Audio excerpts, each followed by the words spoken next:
Mga balita sa boxing. Inamin ni Ryan Garcia na bago pa lang sila maglaban ni Tank Davis ay alam na niyang matatalo siya at nangako siya na magiganti siya kay Tank Davis. Seryoso daw siya tungkol dito.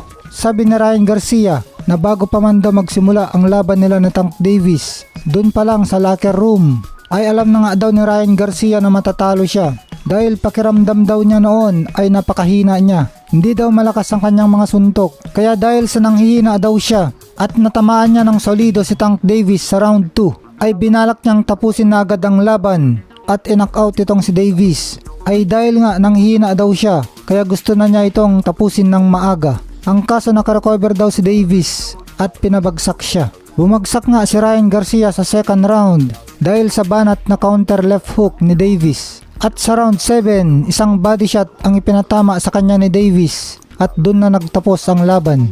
Na kinalaunan ay binunyag ni Ryan Garcia na may dinaramdam pala siyang pinsala sa kanyang tadyang bago pa lang ang laban. At kung sakaling mag-rematch daw sila ng Tank Davis ay pinapangako ni Ryan Garcia na magiganti siya dito. Hindi na daw siya magpapatalo sa negosasyon.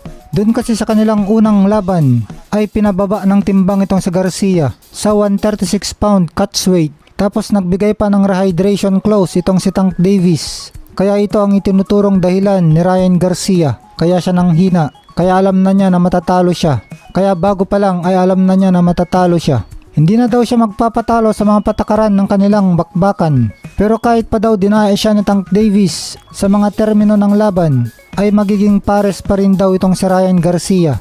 Wala na daw rehydration clause sa kanilang rematch. Huwag lang daw bababa sa 140 pounds na kanyang timbang ngayon. Pwede daw silang maglaban sa 140 pounds o 147 pounds. Kahit saan daw dito sa nabanggit na mga timbang ang gugustuhin ni Tank Davis. Hindi na daw ulit magpapaloko si Ryan Garcia.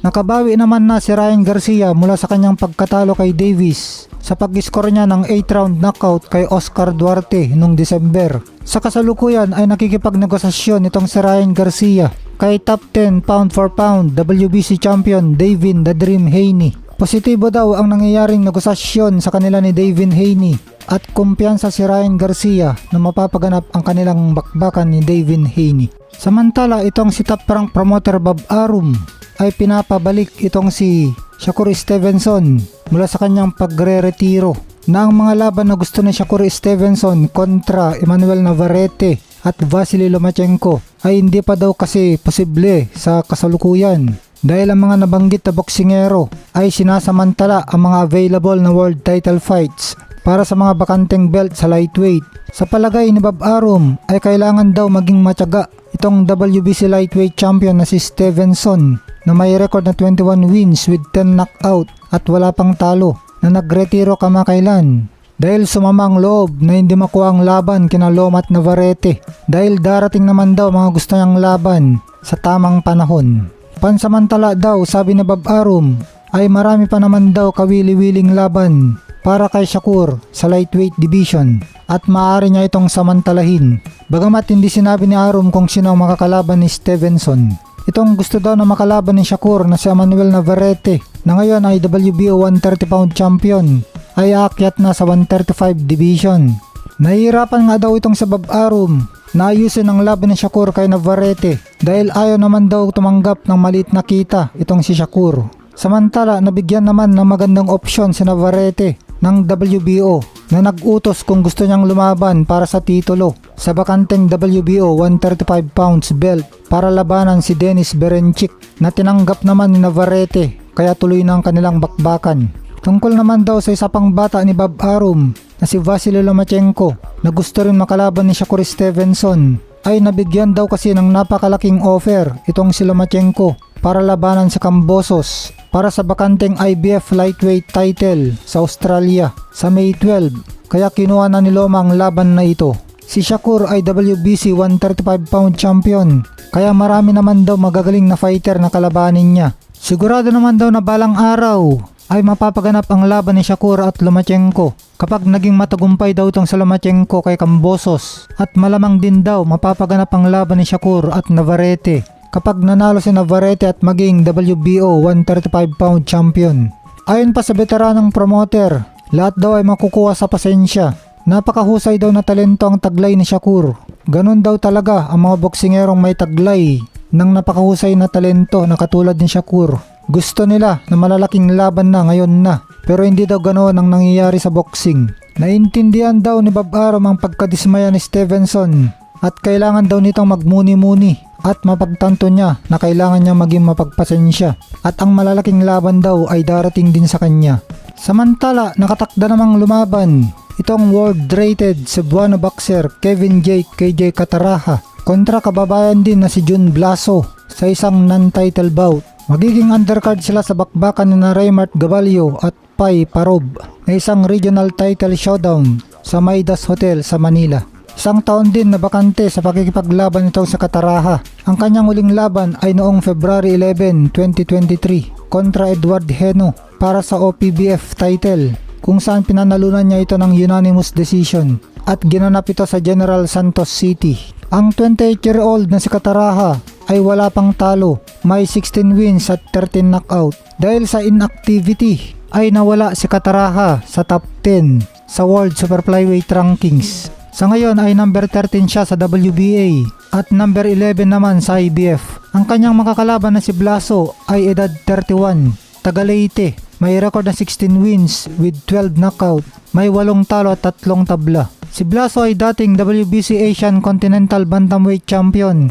Natalo siya sa kanyang huling 2 laban kontra Bene Canete na taga Omega Boxing Gym at Takahiro Tai ng Japan. Kaya activity fight lang ito para kay Cataraha. Samantala, nagte-training na nga ng gusto si Manny Pacquiao kasama ang kanyang matagal na trainer at kaibigan na si Buboy Fernandez sa General Santos City para sa kanyang paghahanda kontra Muay Thai legend Buakaw Banchamek. Nang mananalo sa kanilang bakbakan ay makakakuha ng napakalaking premyo na $25 million o 1.4 billion pesos sa ating pera. Kaya matinding pagsasanay ang ginagawa ngayon ng ating pambansa Manny Pacquiao, kung saan dito nga sa kanilang training ay makikitang napakabilis pa rin at napakalakas ni Manny Pacquiao. Kung saan dito sa kanilang training ay nasaktan sa katawan si Buboy, kaya napilitan siyang magsuot ng body armor. Ayon nga kay Buboy Fernandez na kahit 45 years old na si Manny Pacquiao ay wala daw pagbabago ito sa training, nandun pa rin ang lakas. Yung numero lang daw ng edad ang nagbabago pero yung lakas hindi nagbabago. Sabi pa nga ni Coach Buboy Fernandez na kahit daw gaano kakapal ang suot niyang body armor at kakapal ng kanyang katawan ay lumulusot pa rin ang lakas ni Manny Pacquiao. Tinitiis na lang daw ni Coach Buboy ang sakit na kanyang nararamdaman sa mga birada ni Manny Pacquiao sa kanyang katawan. Eto mga lord, silipin natin ang naging training nila. Mati-mati. Yawoy.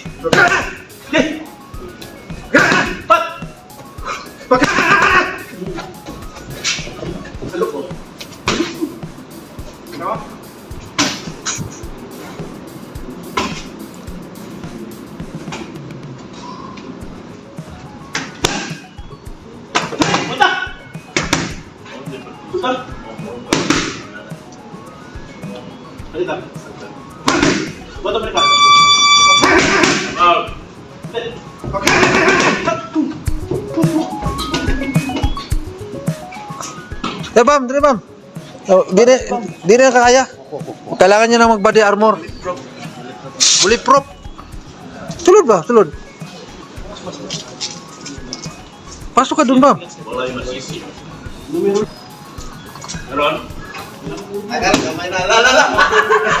Boy. Practice dito mo kung ano ba. Oro magtuwa. Kita doon mo nagkaka. Siguro lang. Hindi lang. Una. Na. Usok na siya.